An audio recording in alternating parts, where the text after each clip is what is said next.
Development, Teodoro Jose Mata.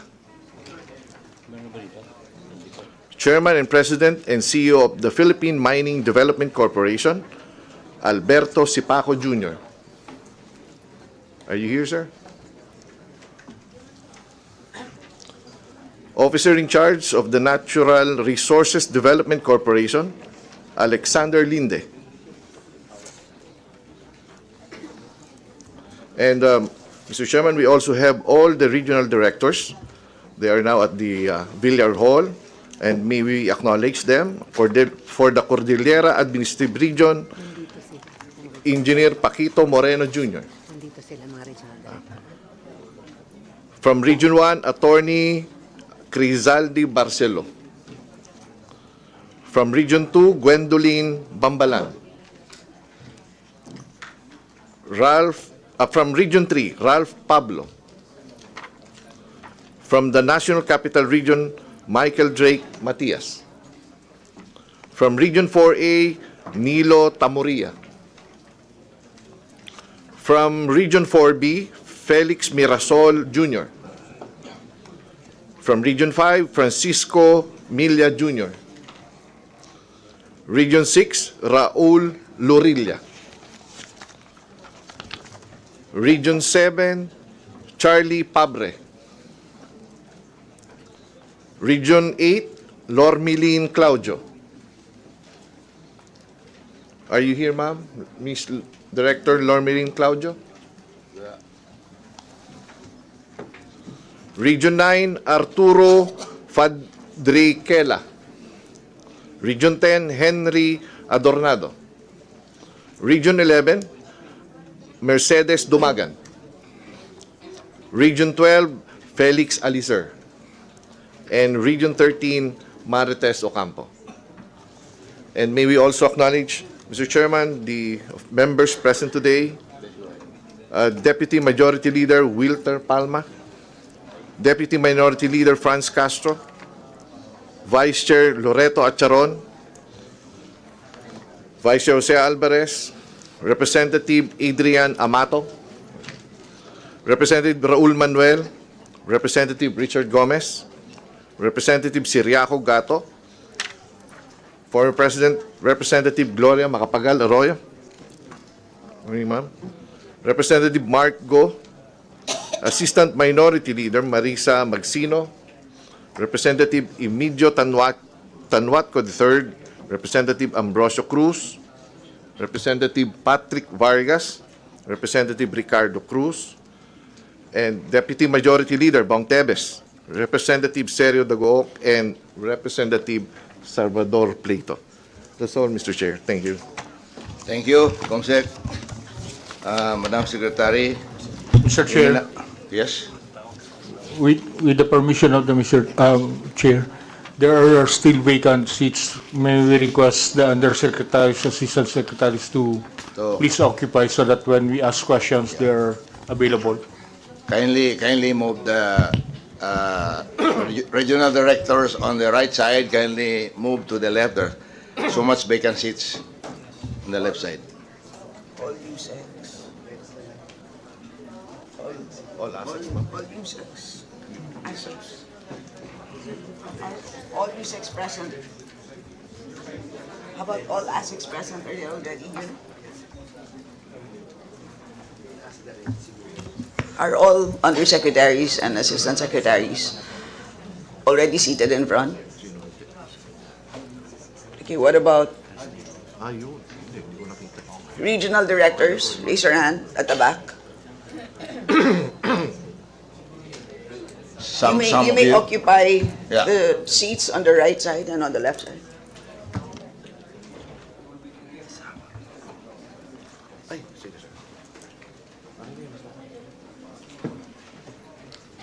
Thank you, Madam Secretary. May we now proceed? You may now proceed with your presentation, but before that, may I remind our distinguished colleagues that each member is given 5 minutes for questioning or interpellation, excluding the response of the resource persons. And when you hear the bell sound, it means you have only 30 seconds to wind up with your questions. as part of the long-standing respected tradition of the House to accord preferential treatment to the minority members of the House, followed by the majority members in an alternating manner. The Chair recognizes from the minority, Honorable Franz Castro. Make her present first. Sa- Present mo si Ma'am. Sandali. Ma'am, ikaw daw muna mag-present pala. Sorry. To the honorable ladies and gentlemen of the 19th Congress, isang makakalikasang umaga po sa inyong lahat. First and foremost, please allow me to express our deepest gratitude to all the members present for this opportunity to present and discuss our plans and programs and activities for the year 2025, including its budgetary requirements. Environmental protection, conservation, restoration, and regeneration are critical in achieving climate resilient, inclusive, and sustainable development. This administration is committed to ensuring that the inextricable links between climate, ecosystems, and communities are bolstered to propel the country in its race towards resilience through the achievement of our adaptation and mitigation goals and biodiversity conservation targets. The DNR remains steadfast in its commitment to the diligent and continued responsible management of approximately 7 million hectares within the National Integrated Protected Areas system, which involves areas on land and sea. While we have 30 million hectares of land, we also have 220 million hectares of territorial waters. The DNR is committed to accelerate the realization of our potential as a large ocean nation. We are establishing the first 6 marine scientific research stations in the country's major marine biogeographic areas to increase domain awareness, deepen our understanding of our coastal and marine environments, and their uniquely rich marine biodiversity and natural resources. These stations are in Pag-asa Island, Palawan, Santa Ana, Cagayan, the province of Aurora, Samar, Sarangani, and Zamboanga. In order to do this, we are working together with partners in academia, the private sector, the NGO community, as well as communities themselves in order to achieve their purpose. In partnership with the Philippine Space Agency, we have completed our National Mangrove Mapping Project and unveiled the National Mangrove Map 2023. This is a product of applying space-based technology, artificial intelligence, and citizen science. And this project allowed us to map over 235,000 hectares of mangrove areas and validating them with 76,000 points on the ground and through drones. This opportunity to explore and intensify our protection of communities fronting the ocean against extreme weather also preserves the life cycles from ridge to reef and increases opportunities for fisheries and aquaculture, food security, and our accelerated transformation into the blue economy. With your continued support, we know we will also be able to produce a national Philippine Coral Reef Atlas, which we hope will be produced in the next year. The Philippines is also one of the most mega-diverse countries in the world, with 50% of our 52,000 species classified as endemic or found nowhere else in the world. Through the first ever species-specific budget of 100 million allocated for the year 2024, the DNR is now implementing species-specific interventions to protect 5 critically endangered species: the Philippine eagle, the tamarao, the dugong, Palawan kakatu, and marine turtles. Ensuring that the country's environmental quality meets standards globally and remains the top priority in this administration, we continue to strengthen our efforts to protect our environment and our people from negative impacts of pollution. To improve air quality monitoring, the DNR partnered with NASA on the airborne and satellite investigation of Asian air quality. This develops technical capacity and expertise among our air quality engineers. It will also have local governments implement interventions to address air pollution, as well as strengthen air quality regulations. We will continue to formulate the National Air Quality Control Action Plan to update standards from stationary sources and mobile sources as well as ambient air quality values. Additionally, the DNR, in order to build capacity, has signed the Memorandum of Understanding with the U.S. Environmental Protection Agency and the Ministry of Environment, Japan, to pursue cooperation on enhancing compliance and enforcement of environmental laws to effectively tackle climate change and environmental challenges. On solid waste management, we have now shared the burden by law with the private sector. Typically, only local government units and the DNR worked on this basis. Because of the Extended Producers Responsibility Act passed in 2022, registered enterprises are required to cover 40% and 80% of their plastic waste they produce by the end of 2024 and 2028, respectively. To date, we have registered 917 enterprises and diverted 20% of plastic packaging equivalent to 113,000 tons. We are now auditing the programs submitted by these enterprises. As you know, the Philippines generates about 61 solid waste daily, 24% of which is estimated to be plastics. We are now implementing the Green Economy Program for the Philippines, an EU project that will accelerate their journey to the circular economy and help LGUs to receive the necessary technical capacity that they need in order to do this work. This also will include our own social programs, which we have advocated for waste workers to be now made part of the formal economy. The DNR is implementing an integrated water resources management plan as a collaborative framework for planning and coordinating the management and use of water resources. The DNR's Water Resource Management Office has now mapped and quantified all bodies of surface water and water governance bodies in the Philippines. We have also identified unserved and underserved barangays. The said effort is key towards optimizing water supply and demand management, as well as ensuring food, energy, and health security. We continue to maximize the use of satellite images and drones to monitor the natural and man-made changes within the country. In 2023, we established the Geospatial Database Office to develop the National Natural Resource Geospatial Database. To date, the database contains thematic layers for water, forests, mineral resources, and of course our mangroves as well. We have already delivered to the system over 1,500 maps and prepared 20 use cases for this work, including use cases for the National Greening Program, plantations, forest cover, river basins, mangrove areas, and surveillance for illegal structures and activities.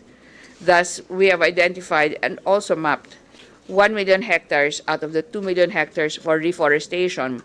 I apologize, 1.2 million hectares out of the 2 million hectares for reforestation immediately as suitable potential investment areas in this year.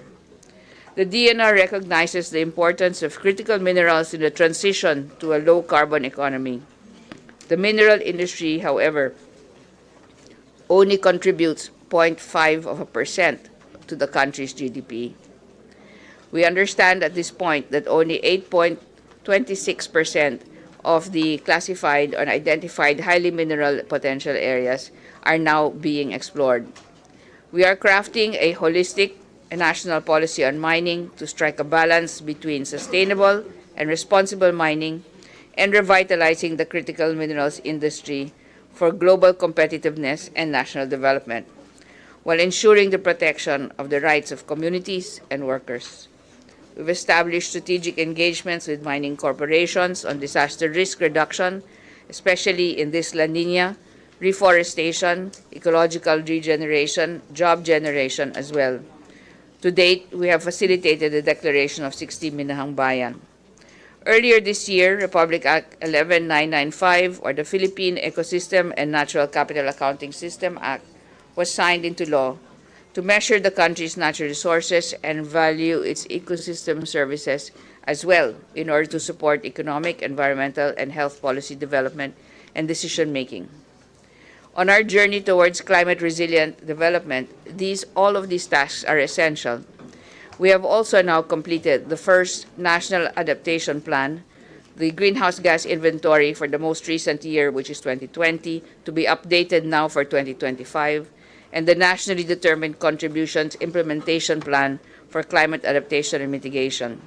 These documents guide our national and local investment and prioritization efforts by sector and province.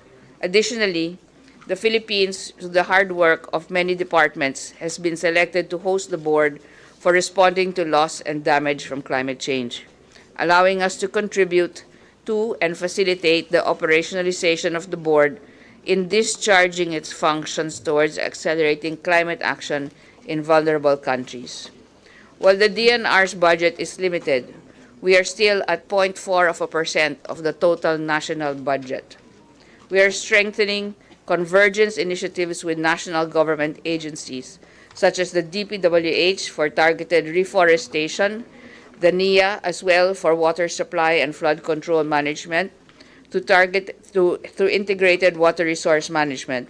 We are also working with the DOE to facilitate our transition towards renewable energy in the areas of offshore wind and floating solar projects. We are working with the DILG for solid waste management, disaster risk reduction, and are now trying to push ahead with the move towards a circular economy. We still have a long way to go, but we are determined more than ever to sustain the reforms we initiated in protecting and managing our ecosystems and natural resources, mitigating the impacts of climate change, and enhancing disaster resilience. In line with the said initiatives, we are respectfully requesting a total budget of 26.27 billion pesos. We know and appreciate that you are one with us in protecting and conserving our environment and natural resources. As such, we are respectfully requesting for your support in the approval of our budget equivalent to 0.4% of the national total budget. Please allow us now to show you a brief audiovisual presentation on the highlights of the department's accomplishments and the features of the 2025 budget proposal. Thank you very much, Mr. Chair, and I turn over to you, Sec. Anate, to please introduce the AVP. Thank you, Madam Chair. For the highlights of the accomplishments of the DNR, we will be showing a 10-minute presentation with the indulgence of the members of the committee. Yes, ma'am, more or less, ma'am. There's just one particular slide there where we indicated maritime station. It should be establishment of marine station. We will submit a corrected slide. Before you present the video, or does the video contain the information on which we asked you in the letter that we sent you, which is on the budget utilization, budget allocation, etc., and your catch-up plans? Madam Is it Chair, there in the video? It's provided in the last part of the video regarding the budget utilization. Including the catch-up plans? Because you still have 14 billion unobligated as of June 30. Specific explanation, Madam Chair, is not provided in the video. But that's what we asked you in the memo. We will submit, ma'am, in... No, you have to tell us. Yes, ma'am. That's the reason for why we have this briefing. So Ma'am, before we begin the question and answer, we need an explanation. Yes, Madam Chair, will provide. So you'll do the video first and then an explanation.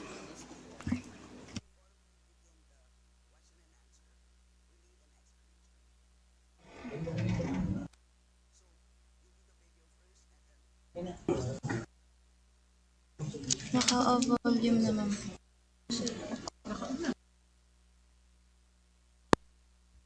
O, balik mo, ma'am. Balik mo muna. Yeah, sige, go. The Department of Environment and Natural Resources is pleased to present its budget proposal for fiscal year 2025, aimed at achieving the President's 8-point agenda enshrined in the Philippine Development Plan and attaining our country's international commitments to the United Nations Sustainable Development Goals, the Kunming-Montreal Global Biodiversity Framework, the Paris Agreement, and the Sendai Framework for Disaster Risk Reduction. These commitments converge in the DNR's mandate to protect the environment and reduce disaster risks, prevent or minimize the harmful impacts of climate change, reduce waste and pollution to advance inclusive development, conserve biodiversity, and restore and regenerate our ecosystems and the sectors they support. The DENR performs both the protection, preservation, restoration, and regeneration of our natural systems, as well as the promotion of sustainable use of our rich natural resources. Philippine biodiversity and ecosystems, including forests, water resources, mineral resources, and coral reefs, form a complex web of interconnected systems that are inextricably linked and are impacted by human choices. Our actions span the transect from ridge to reef to shelf. Understanding the critical interdependencies will determine the survival of these ecosystems as they determine our survival as well. There must be a balance between our changing environment and achieving resilience and sustainable development. Under this administration, the DENR, with the establishment of the Geospatial Database Office, or GDO, under the Office for Integrated Environmental Science, along with NAMRIA, is now able to establish clear baselines for our natural resources and determine environmental changes. The DENR developed a mapping system for water, forests, minerals, and mangroves. It allows us, for example, to look at unused fish ponds and identify them for conversion to mangrove areas. The DENR is also able to visualize the complex, interconnected nature of all the systems, providing it with tools and evidence for better decision-making and enforcement. The DENR GDO's catalog of our natural resources, the first in the history of our country, includes lands, forests, water, minerals, and air, allowing the DENR to apply mitigation hierarchy principles in the fulfillment of our mandate. This understanding and the establishment of baselines will enable the DENR to accurately measure impacts of our projects and decisions as well as accomplishments from the beginning of this administration and allow us to support the law on the Philippine Ecosystem and Natural Capital Accounting System. The DENR will generate natural capital accounting data on site-specific ecosystem accounts. The DENR will soon be gaining greater access to both historical and current space-based information, and artificial intelligence will be applied to project trends into the future. The Philippines is one of the 18 mega-diverse countries in the world, having more than 52,000 species, half of which are endemic or found nowhere else on Earth, and about 2,000 of which range from critically endangered to vulnerable. With species-focused funding for the first time from the 2024 General Appropriations Act, the DENR is now able to prioritize the preservation of 5 critically endangered species: the tamaraw, Philippine eagle, Palawan cockatoo, the dugong, and endangered marine turtles. The DENR is also now establishing 6 new maritime scientific research stations in the country's major marine biogeographic regions.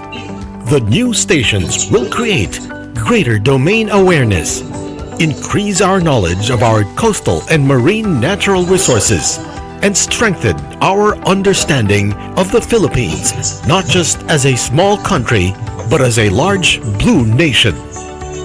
This initiative marks the beginning of what is hoped to be many more initiatives, including one located in the heart of marine shore fish biodiversity at the apex of the Coral Triangle, the Verde Island Passage. The first results of our mapping project with the Philippine Space Agency to create a national map for mangroves through a combination of citizen and conventional science, remote sensing, and artificial intelligence was recently launched. This is a work in progress as the DENR hopes to be able to build a great blue wall around our country. The DENR is once again joining the International Union for the Conservation of Nature. This will assist the DENR in focusing our efforts to rebuild our credibility as a global champion of biodiversity. Forest protection, rehabilitation, and regeneration continues to be strengthened and enhanced through national greening and intensified forest protection programs. Within our 15 million hectares of classified forest lands, the DENR has identified over 1.2 million hectares of potential areas for forestry investments this year. The goal of the department is to increase forest cover by adding at least 3 million hectares of forests to the country by 2028. This growth will also be complemented by the formulation of the Philippine Carbon Policy and usher our entry into the global carbon market.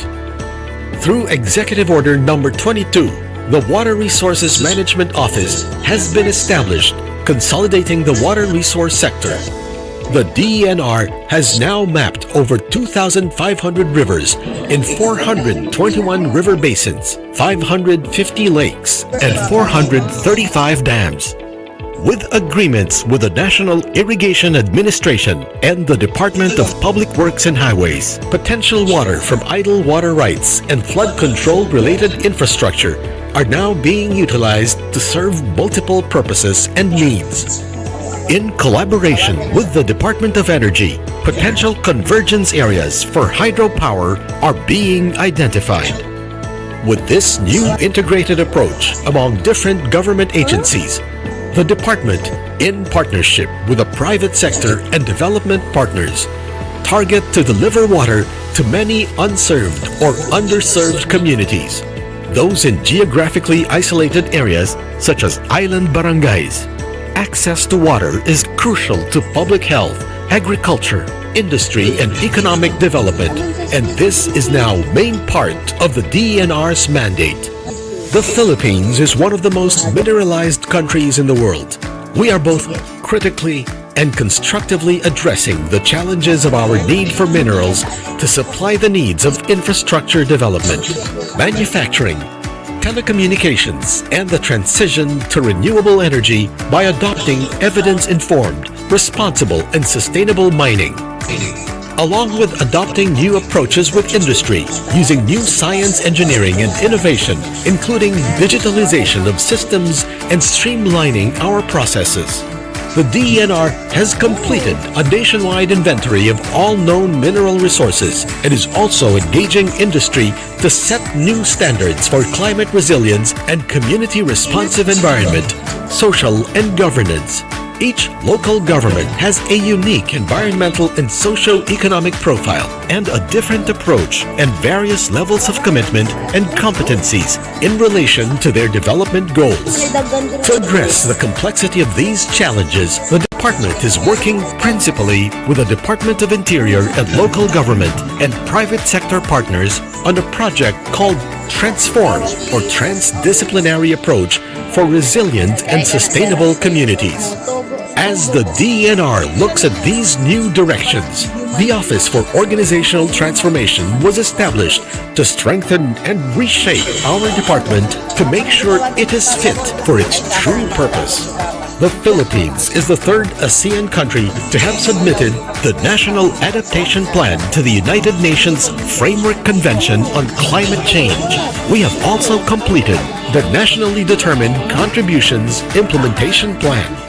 The department is working very closely with the Department of Labor and Employment, the Department of Energy, and the Department of Transportation in order to ensure a just transition towards a clean energy future with people as the center of our climate action. The Philippines has recently been chosen as the host of the board of the Fund for Responding to Loss and Damage, ensuring that the country will be a formidable voice in promoting and advancing global climate action. Hosting the board of the Fund for Responding to Loss and Damage reinforces our dedication to inclusivity and our leadership role in ensuring that the interests and needs of those most affected by climate change shape the future of international climate policies. To support the DENR's priorities, the proposed budget for fiscal year 2025 under the National Expenditure Program amounts to 26.027 billion pesos. Of this amount, 12.36 billion pesos for maintenance and operating expenses, 10.11 billion pesos for personal services, and 3.56 billion pesos for capital outlay. The Central Office, Staff Bureaus, and Regional Offices, including Penros and Senros, are allocated with 19 billion pesos. Environmental Management Bureau with 2.8 billion pesos. Mines and Geosciences Bureau with 1.72 billion pesos. National Mapping and Resource Information Authority with 1.88 billion pesos. National Water Resources Board with 259 million pesos. And Palawan Council for Sustainable Development Staff with 117 million pesos. The 2025 DENR proposed budget is strategically allocated to align with the department's major programs, targeting critical environmental priorities. Each allocation is designed to support essential initiatives that enhance ecological balance, advance sustainable practices, and elevate environmental quality across the country. To protect our environment and natural resources, we respectfully request for approval of the budget proposal of the department. Mobilizing these resources for the investment on critical conservation and restoration efforts is an investment for a healthier planet for present and future generations. Thank you.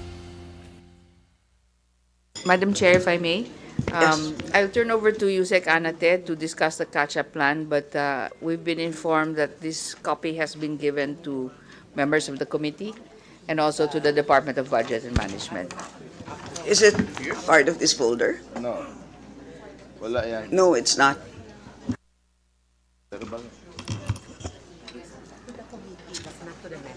Well, Secretary, I hope you understand. So before we approve your 2025 budget, we need to understand the level of spending at this point in time. Very Right? clear, Madam Chair. Thank you Yes. very much. So in if other I may, words, sir- kung meron pong mga balakid sa pag-spend ng inyong current budget, we need to understand that. Thank Yun you very po. much, Madam Chair. Yusek Anate, please. Thank you, Madam Chair. For 2024, the catch-up plan would include number one. So, okay, just to be clear, as of end 2023, you had an unobligated amount of 2.123 billion.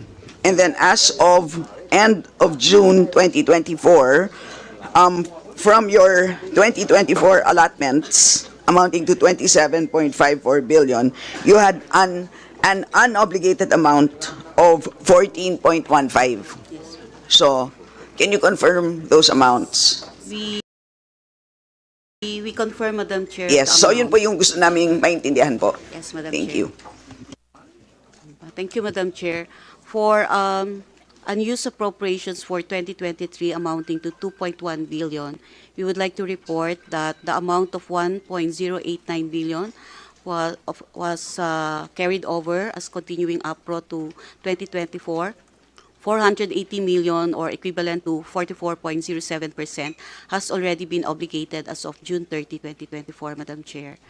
Of this amount, this amount consists of the projects under or activities under the Enhanced National Greening Program of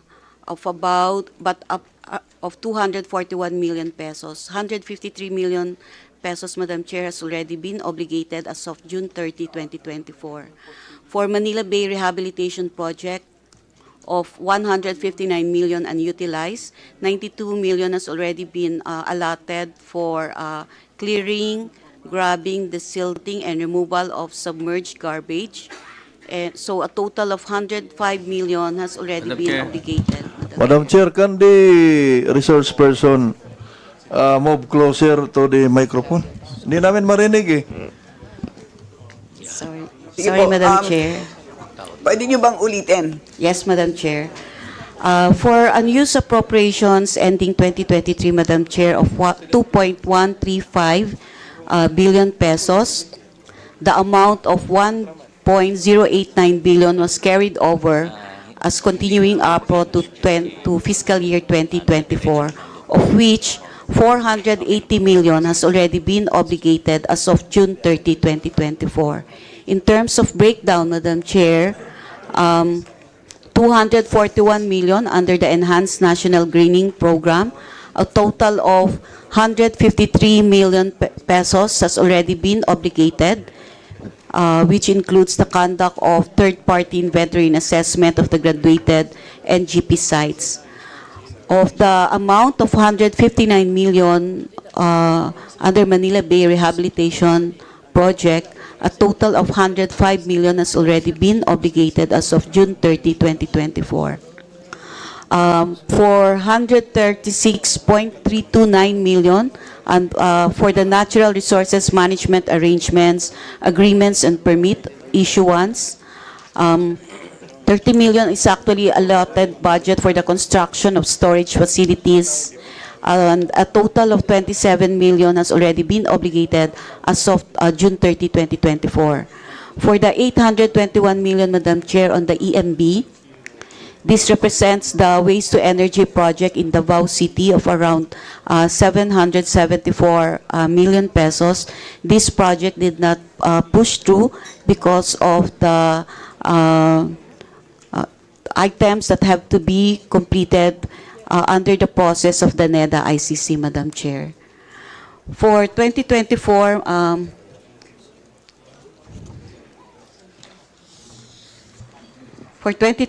Madam Chair, on the unused allocation, we have under the biodiversity conservation, bulk of which pertains to the procurement of technical and scientific equipment. And we are under our catch-up plan, Madam Chair. The process has already started last July, and we expect to complete this by October 2024. For the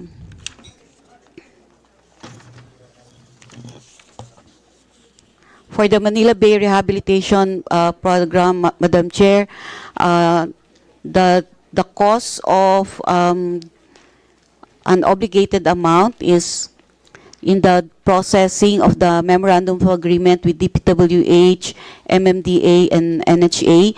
This include the construction of the solar-powered STP in Maytunas Creek, provision for security operation and maintenance of the Manila Bay Walk, and financial assistance to NHA for the conduct of socio-economic profiling through tagging and census validation. As a catch-up plan, Madam Chair, we will be already downloading the funds to partner agencies and to complete the procurement activities by third quarter, Madam Chair. For the EMB, the unobligated amount represents maintenance and calibration of water quality monitoring equipment and planned activities under bioremediation, also for the Manila Bay Rehabilitation Program, but more on the Region 4A component, Madam Chair. So for the catch-up plan, we will already start the conduct of several activities, including the obligation for the chemicals and glasswares laboratory, professional services required, the maintenance of the drone equipment, and the calibration of the water quality by this quarter, Madam Chair. For the scaling up of coastal and marine ecosystem, Madam Chair, the amount represents the establishment of the 5 marine stations and rehabilitation of 2 existing marine stations. To catch up with the implementation, Madam Chair, we have already completed the designed work and the module prototype planning and development so that procurement will commence by September and awarding of contracts by December, Madam Chair. How many pages are you reading, ma'am? This is the last page, Madam Chair. Okay. So, Sige, just yeah. So, Madam Chair, those are the major ticket items of the unobligated amount, Madam Chair. okay. So just give us a copy of that so we can reproduce it, ComSec, and distribute the copies to the members. Thank you. We're now ready for interpellation. May we call on the first, our Assistant Minority Leader, Marisa Magsino. You have the floor. Magandang umaga po sa ating DENR family, Secretary Loizaga, to our colleagues, our former President, PGMA, sa ating pong lahat. Noong pong nakaraang buwan ng Hulyong, muli pong nanariwa sa ating alaala sa ating pong mga kababayan, ang lupit po ng bagyong Ondoy noong 2009. Dahil po sa paghagupit po ng bagyong Karina at ng habagat na nagdulot po ng malawakang pagbaha sa Metro Manila at mga karatig po na probinsya. Muli na naman pong pinag-usapan ano po ba ang nangyayari sa ating flood control projects ng ating pamahalaan. Sabi naman po ng DPWH at ng MMDA, isa rin daw pong problema na nagpapalala ng pagbaha ay ang tambak-tambak na basura na bumabara po sa ating mga drainage canals at nagpapaapaw sa mga ilog at estero dahil sa heavy siltation ng mga ito.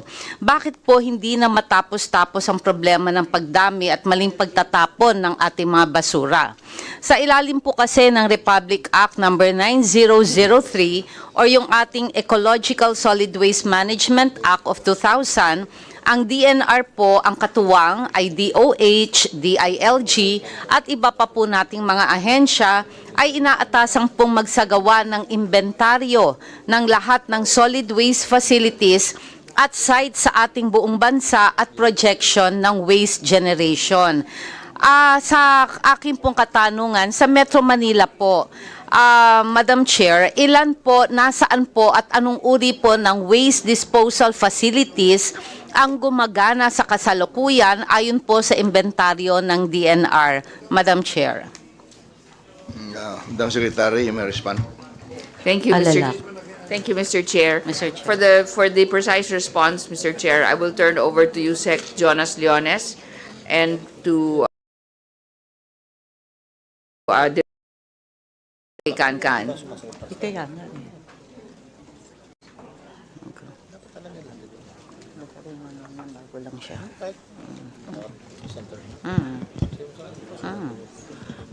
Good morning, Madam Chair. Just to respond to the question of the Honorable Maxino, first and foremost, relative to the post, if she's referring to the Karina typhoon, so for the relative to this, as part of the NCR program on solid waste management, it is incorporated as well in the Manila Bay rehabilitation program because there is an Estero Ranger program under the Manila Bay wherein we hire 1,467 Estero Rangers embedded in the barangays along waterways. So several barangays had already replicated, like mirrored the Estero Ranger program wherein they also employ to address, and these Estero Rangers conduct every day waste cleanup, and then supervising them are river, we were able to cluster it, and then there are river protection officer supervising them. And then as far as the disposal facilities, for Metro Manila, the waste disposal sites, one is in the Tansa, and then the Pileco, and then the other one is in the New San Mateo landfill, and then the third one is in Rodriguez Rizal. This is where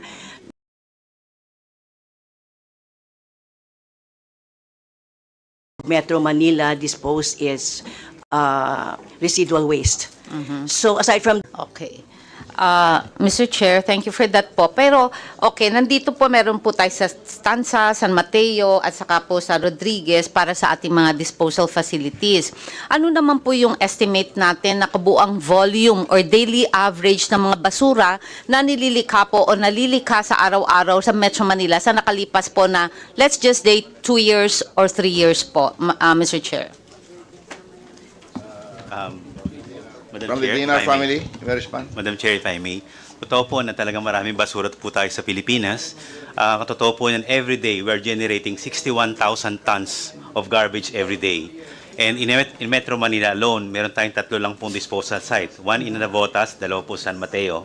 So yun po, ang ginagawa po natin dahil under the 9003 po, Madam, talagang ang key actor po rito ay local government units. Under the law, the DNR only provides technical assistance. In fact, in the past, wala po talagang budget for solid waste. Recently na lang po nagkaroon. So, ginagawa po natin, we keep on coordinating with the local government units by providing technical assistance, guidance on how to dispose. Ito lang po yung nagagawa natin. But ngayon, we are looking at how we can identify possible disposal model, hindi lang po yun sa landfill. In fact, under the extended producer responsibility, we're looking at new technologies po on how we can address and dispose properly yung mga waste na generated. So ito po yung ating ginagawa ngayon. Talagang very serious po yung problem on garbage, and we recognize that we need to undertake some drastic measures to address po yung generation ng waste natin sa bansa. Thank you for that. Mr. Chair, follow-up question po. Kung ganun po na kakulangan ang ating pong problema ng ating pong waste disposal facilities sa Metro Manila, kung ganun po, ano po ang plano natin? Sabi nyo nga po, technical assistance po ang DNR. I know for a fact na may mga kumpanya po na nag-o-offer po ng mga ganitong waste management, di pa po? Ngayon, paano po matutugunan nito sa tulong din po ng LGU or ng Metro Manila Council? Kung ang LGU po ay wala pong sapat na kakayahan o wala pong pondo, makakatulong po ba ang DNR to be able to build waste disposal facility, or more on technical assistance po ang DNR? Madam Chair, Mr. Chair, aside from the technical assistance, with the minimal budget coming from our Congress, nakakapag-provide din po ang DNR ng mga facilities, mga equipment like shredder, mga backhoe po, para matulungan din po yung local government units. And aside from that, the DNR took initiatives to coordinate with some industries. Tama po yung industries, at nakakasuporta po ito. 20 truck ang ginagawa natin, Madam. Sa 9003 po, we are enhancing our implementation ng ecological solid waste po. Zero waste ang ginagawa natin. Nakikita po na po naman natin na certain few percentage lang po yung mga solid talagang for disposal. If we can undertake ecological solid waste management, yung reuse, recycle, Yes. talagang 80% po ng ating waste marireduce kung talagang we will strictly implementing the ecological solid waste with the local government units. Ang second po, yung pag-address po ng mga plastics, dahil hindi naman po talaga ito kailangan ma-address kagad. So we need some technologies. Kami po sa DNR, so makita po ng aming kalihim, nagkipag-coordinate na po tayo sa mga ibang bansa kung ano yung mga available technology on how to address and dispose mga plastics natin.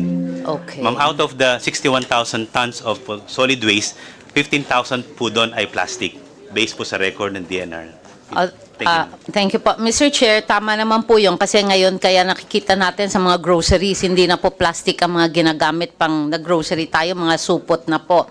Sa ilalim po ng RA 9003, may nilagay po ang Solid Waste Management Fund sa pamamahala po ng National Solid Waste Management Commission na nasa ilalim po ng Office of the President, kung saan po ang ating kalihim ng DNR tumatayong chairman. Ayon po sa batas, ito po ay maaari nating gamitin sa pagtatayo po ng mga waste disposal facilities. Tanong po, maaari po bang malaman natin ang status po ng pondong ito, kung magkano po ang kasalukuyang halaga nito at kung saan na po nagamit ito in the past 2 or 3 years, kasi si Secretary Loizaga kapapasok din lang po. So, sabihin na po nating 2 years o within 5 years dahil nandito na po kayo sa DNR long before pumasok po si Secretary Loizaga.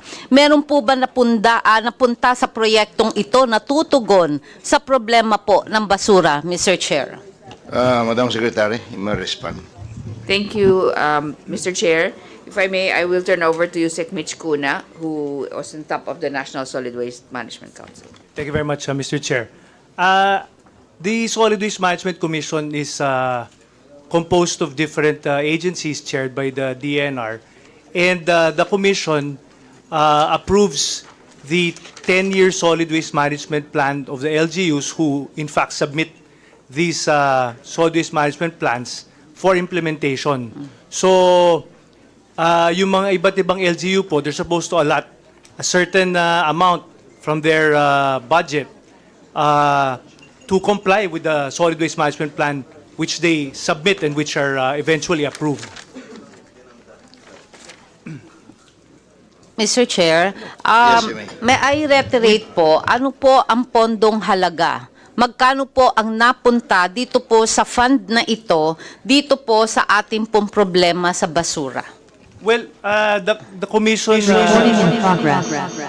Mr. Chair, the commission does not connect any of the funds from the LGUs. They are allotted for their particular use and hindi po napupunta sa national government yon.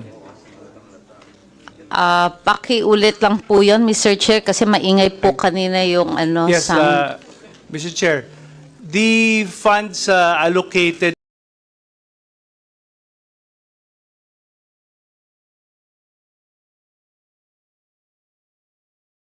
for their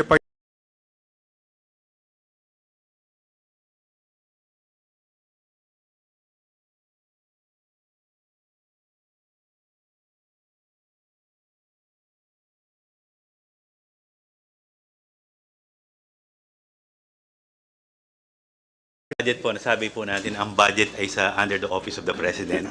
So, wala po kaming... Wala pong for solid waste.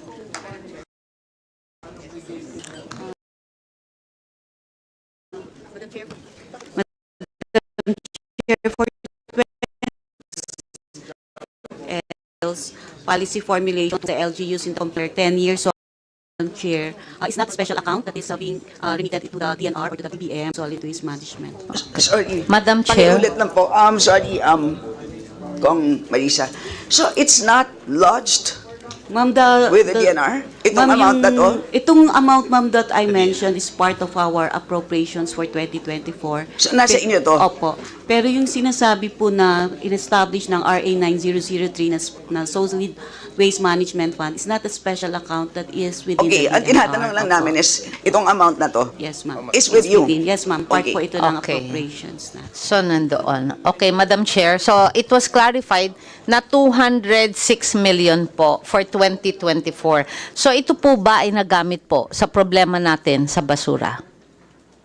Kasi po, Madam Chair, ang nakita po natin, ito nga po yung susunod kong katanungan, nakita ko po dito, noong 2023, ang DNR po, may pondo lang po na 3.9 million para 3.9 million lang po para sa demolition, relocation, desilting, dredging operations.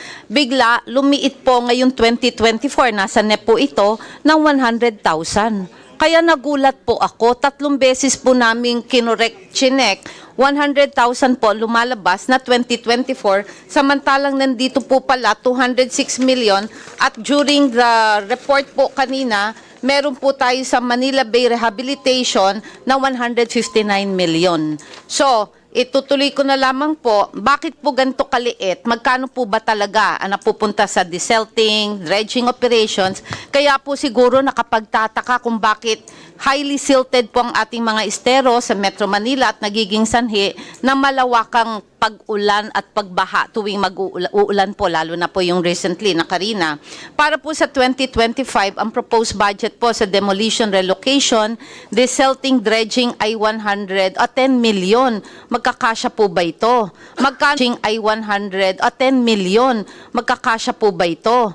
Magkano po, ano po ang napupunta sa desilting dredging expenses? Sapat po ba ito para magkaroon tayo ng impact sa pagkontrol ng baha sa Metro Manila? Pero meron naman po pala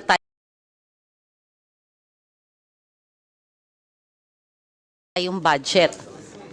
Pero nandito po sa 2025 na inyo pong proposed budget ay 10 million lang po. Paano dito sa mga problema natin sa Metro Manila when it comes to desilting and dredging? Ang 100,000 ng 2024 is impossible. Ang 2025 proposed budget na 10 million is very impossible din po. Pero may budget naman po pala tayong pwedeng magamit. Sana magamit na po natin. So ano po ba yung totoo talaga sa proposed budget po? Congresswoman, may I ask Yusek Jonas to please clarify the selecting of the items relating to solid waste. Mr. Jonas, go ahead. Yes, thank you, Madam, for the opportunity. Iklaro lang ma'am kasi yung budget natin sa solid waste, dalaw po yung expense item. Meron pong solid waste management na fund na nakalodge po sa EMB, may solid waste management fund. Dito naman po sa under Manila Bay rehabilitation, meron din po tayong pondo na makahiwalay po sila. So, although we are coordinating with the EMB on how to address the garbage, ang malaking pong pondo dyan ay sa Manila Bay. Sa Manila Bay po, medyo maliit po talaga yan dahil naging component lang po siya ng Manila Bay. Hindi po talaga iyon ang, although kasama sa mga components, but basically ang kailangan, ang nina-address po natin doon sa Manila Bay ay una-una yung liquid waste, yung solid waste, yung resettlement, and then yung mga enforcement po ng environmental law. So, maliit po talaga yung solid, yung funding natin diyan, hindi po lahat buong amount diyan ay sa solid waste. Because yung solid waste will only be part of the rehabilitation of the Manila Bay. For 2025 po, nakapopropose po tayo ng for solid waste, meron po kaming sa clearing, grubbing, and desilting in the amount of 25 million for 2025. This will cover the esteros, different esteros and creeks na nagdi-discharge po ng wastewater at solid waste. Cleaning po ito.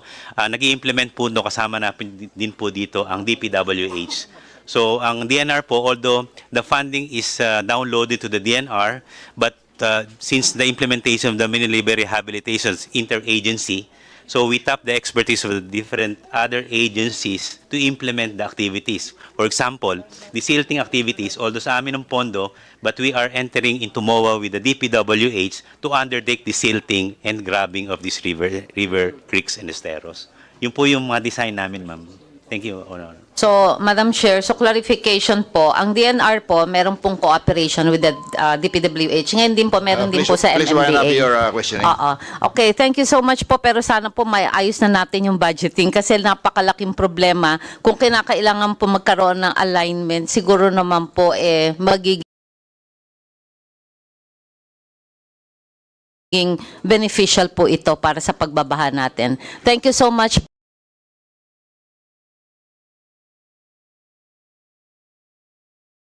po. Thank you so much. Thank you.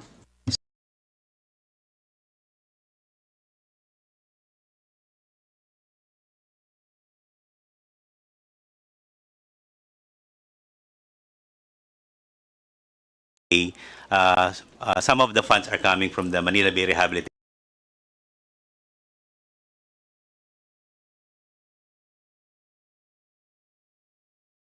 Fund po. Mukhang hindi sa...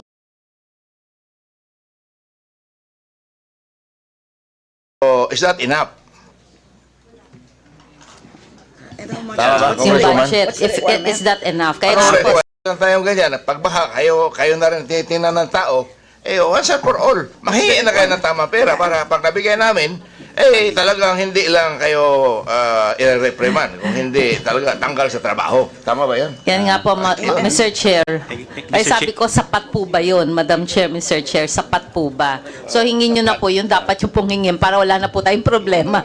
Mr. Chair, ang tingin po natin doon, while the fundings are available to clean up rivers, creeks, and systems sa mga garbage, isang problema din po doon yung mga informal settlers na nandoon. So, kailangan po natin to really address the source of the problem. We need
garbage should rest within your office?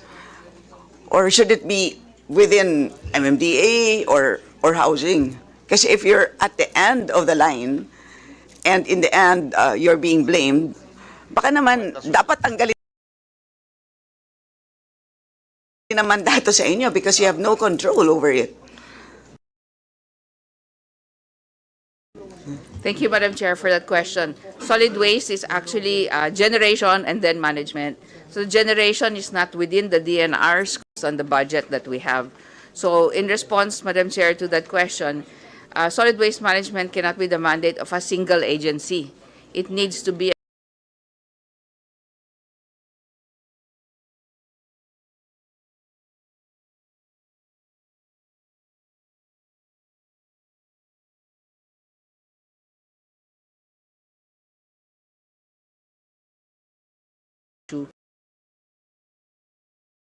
And so we beg the indulgence of the pair to discuss that under the Water Resources Management Office.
Yung Presidential Philippine Reclamation Authority na umaabot sa 2.2 trillion. Ulitin ko po.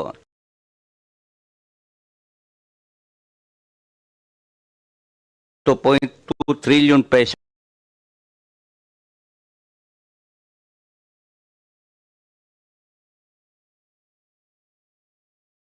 Revenue impact losses sa tatlong reclamation projects which are in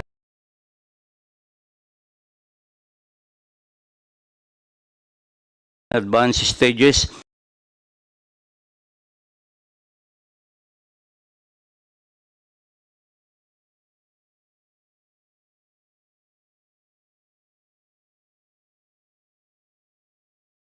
Thank you very much, Mr. Thank you very much, Mr. Chair. First of all, perhaps as a quick clarification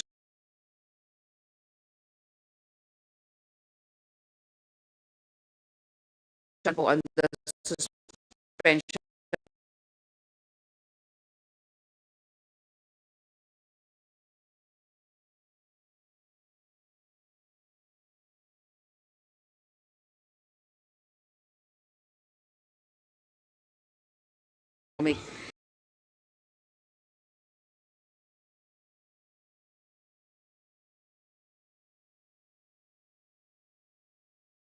and I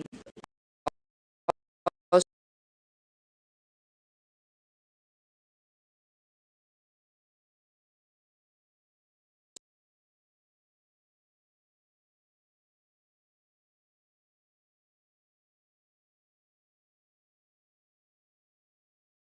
DENR submits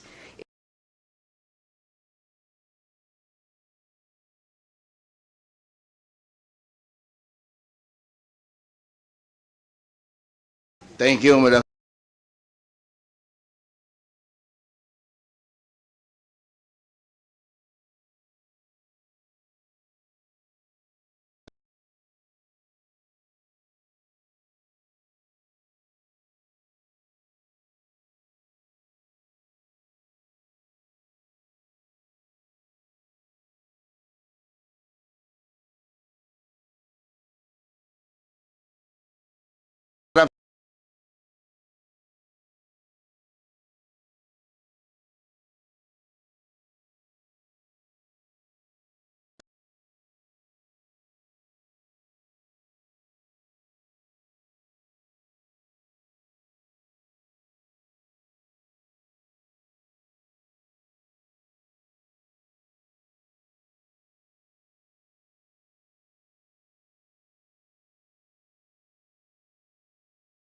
If we reclaim Manila Bay by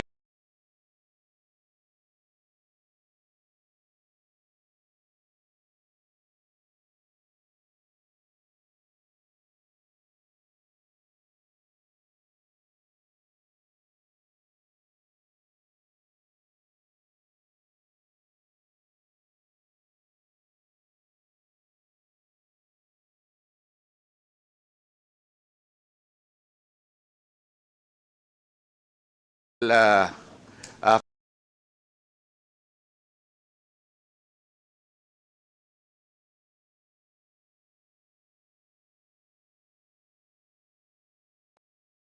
to produce 30% of Manila Bay.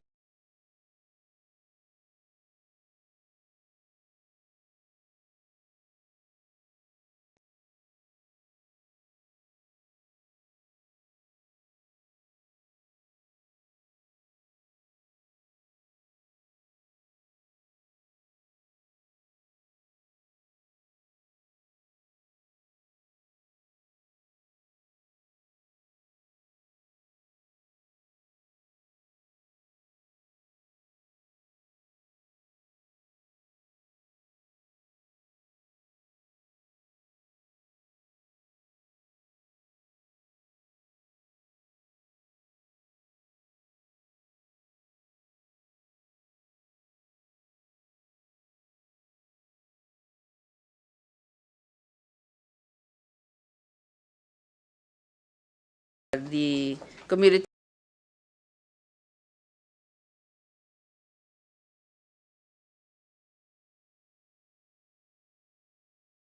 in order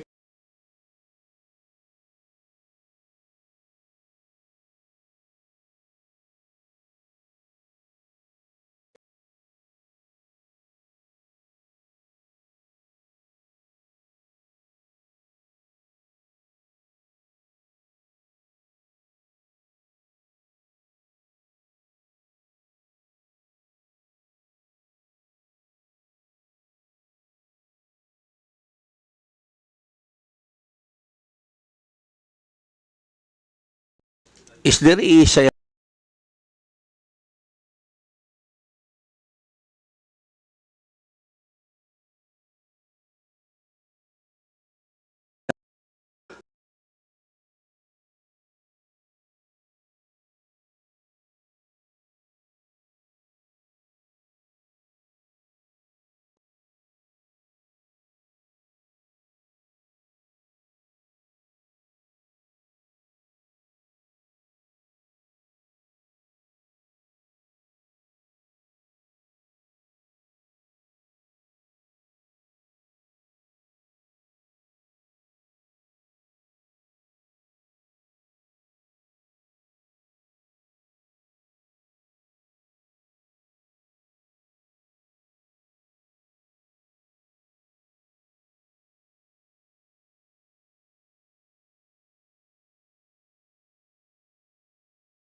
science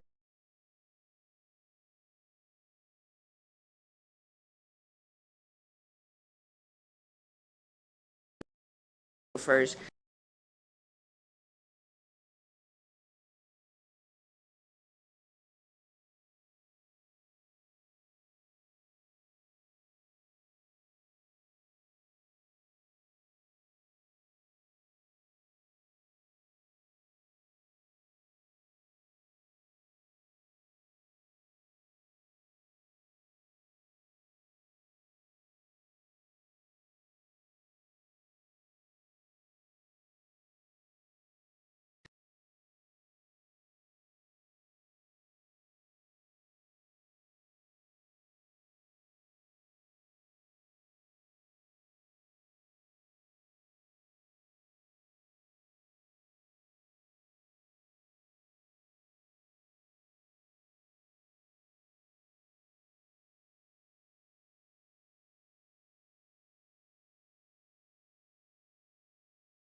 All of the intervention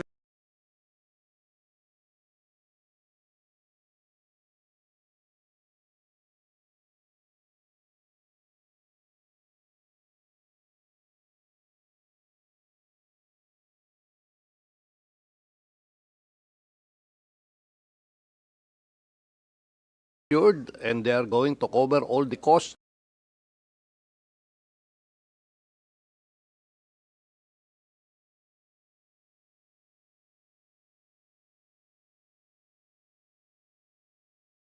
Yeah, Madam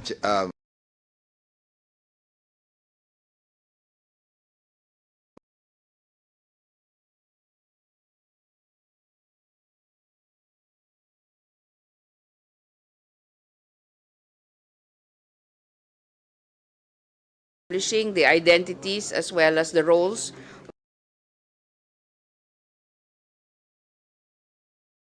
The indulgence of the committee, this is a Philippine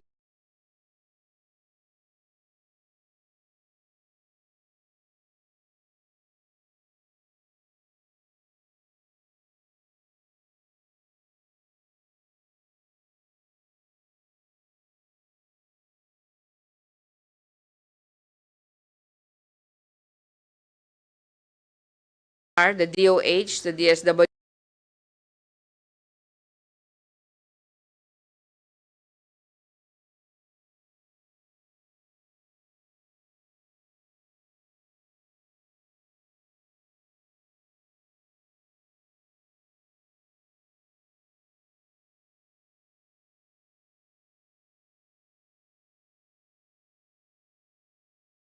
Anticipatory action.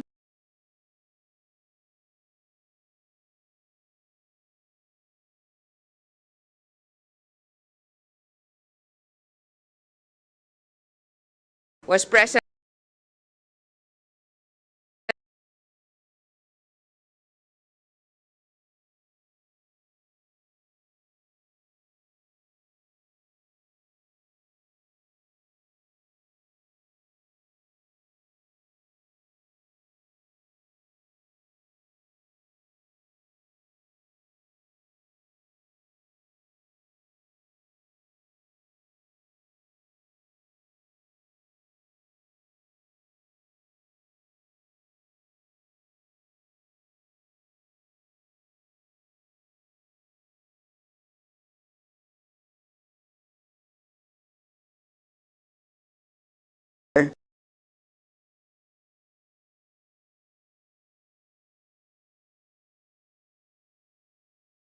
be done by September, may we request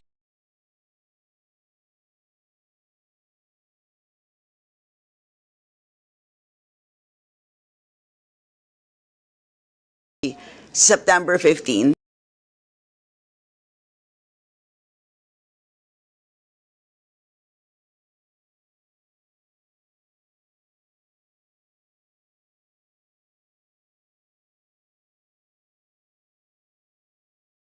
Thank you, Mr. Chair.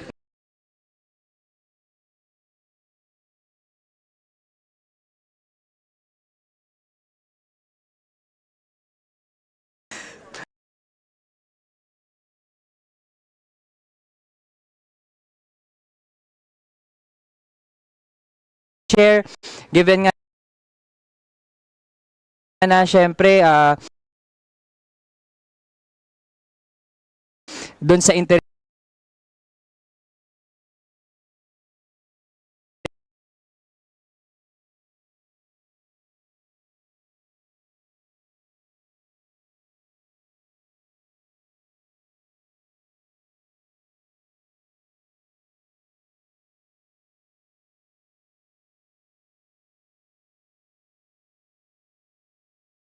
assessment.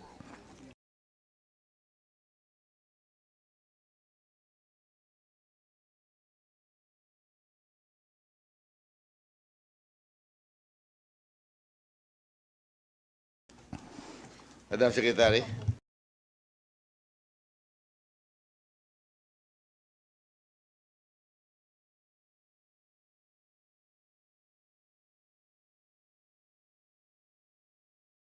Priority